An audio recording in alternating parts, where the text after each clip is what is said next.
તમે જો સમાજની અંદર બી ઘણા અમુક એવા હશે કે એના જીવનમાં કોઈ લક્ષ્ય જ નથી. લોખંડનો ટુકડો હોય ને એમને મૂકી રાખો તો પડ્યું પડ્યું લોખંડ કટાઈ જાય ને.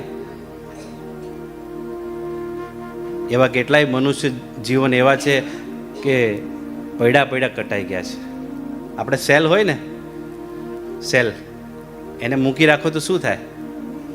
એ તો પડ્યો પડ્યો કટાઈ જાય. પણ એ જો સેલ કોઈ જગ્યાએ લાગે તો એનો ઉપયોગ થાય. કટાવા કરતા ઘસાવું સારું છે. આપણે તો એક જ વિચાર કરે છે આપણે શું કામ છે, ભલે ને બધા દોડતા, આપણે ઘરે બેસો ને. પણ શરીરથી બી જો સેવા કરી હશે ને તો બી કાળિયો ઠાકુર રાજી થઈ જશે. It is better to burn out than to rust out.